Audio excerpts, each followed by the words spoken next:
Hey everybody, welcome back to today's video. Happy Friday to everyone watching this. We have made it through another week of quarantine and we are just that much closer to getting life back to normal. We will be able to head to the grocery store more, we'll be able to see family and friends, we'll be able to go to events with larger crowds, and most importantly, we will be able to head back to the racetrack. Now here on the YouTube channel, obviously we don't have a lot of racing, so you guys are not seeing vlogs from us at Red Bluff or Cyclan or Cottage Grove or Banks or Southern Oregon Speedway or anything traveling. We've just been at home here in Southern Oregon, which we've really enjoyed it. Got to spend a lot of time with just us five here in our family. But as far as content goes, I've really been trying to switch it up a little bit lately. We've done a few throwback videos. We've just kind of got started with our iRacing stuff, which we're going to do a lot more over these next few weeks. We also just recently shot the QRC Karts shop tour video, which I thought that turned out really well down there in Northern California. One thing that I have been surprised with iRacing is how many big races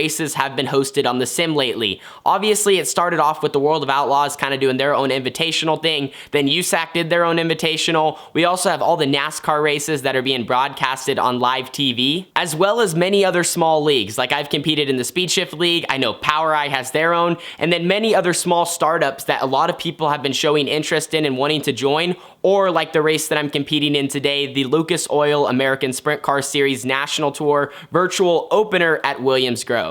But now it is time to get into our Flashback Friday video for today. The title, our first 250 A main event win at the Red Bluff Outlaws in our first start. So let me set the setting for today's story time. It is the 2014-2015 season at the Red Bluff Outlaws, and this is my first full year in 250. Now the two previous seasons I ran in the box stock division. We won the championship one year and we ran second the other year in the points. So we were really good in box stock. I believe in total we won about 11 races between those two seasons. So it was time for me to move up, and I guess at the time I was a little bit young, but I was 11 years old and I was getting ready to make my way into the 250 class, which we expected me to run about 3 years in this division. So this was my first of 3, and it was the 2014-2015 season at Red Bluff. Now the only other start I had in the 250 class at Red Bluff was not a points race. It was the West Coast Nationals the season before, because when you are moving up, usually at West Coast, you can run 2 divisions. You can run the class that you're currently in, and then the class that you're moving up to if you want to get some more track time. That's the only race where they allow drivers to run 2 classes. And I did, and we had like 40 or 50 250s, and I did make the show running in the top 15. So that was a highlight, putting it in the show in my first start at Red Bluff in the 250 class. But when it came to a regular point show, this was my first start the following year for 2014. So we go into the night and I kind of just had a good feeling. I remember signing in that day, walking through the pits, and I just felt like that it was my night to shine. So the night started off on the right foot with us going 4th quick in qualifying, which is a little bit surprising because I started to struggle at the end of my box stock years with qualifying. So moving up in the 250, it was kind of just a breath of fresh air that we were able to go out there, rip a good lap, and we were hoping we could consistently do that all season long.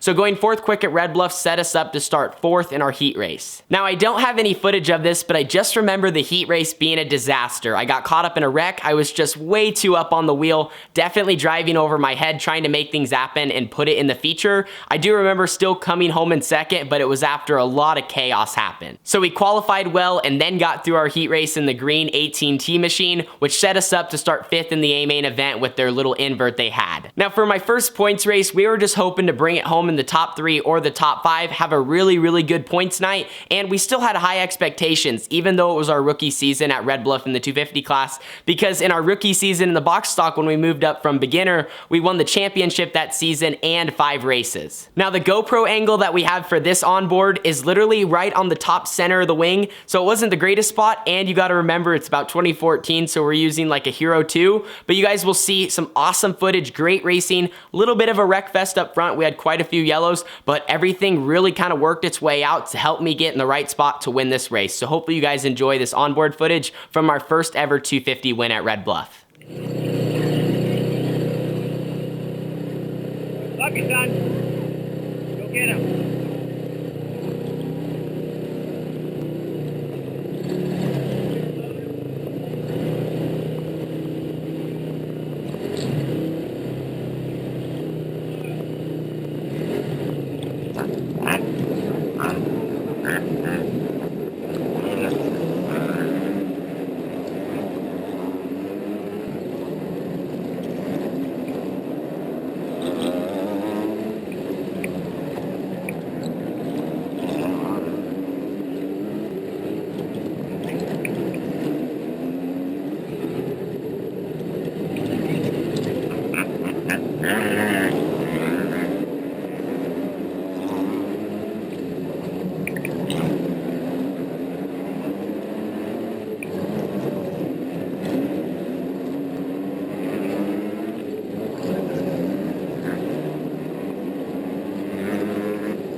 always enjoy watching old GoPro footage. It's really cool to watch that race because I can just see how much I've changed as a driver over the years. That was 2014. Now, obviously, we're in 2020. But that season, I could definitely tell I did not have the greatest throttle control. I was popping a bunch of wheelies, and then also just little things like how to run a line at Red Bluff, how to run around the crease or the bottom. And every single time I ran the bottom, I completely missed it. And then when I ran the top, I would just send it in there as hard as I could on the throttle, hoping it would stick. But as I've said in previous videos, I think it's great to go back and look at old footage. It gives you kind of reminders of things you need to continue to work on or things you've also gotten better at over time. But thank you guys so much for watching today's video. Do not forget to leave a like, subscribe, and share. We'll see you all in the next one at Williams Grove in the 360 Sprint Car with the Lucas Oil American Sprint Car Series. Deuces.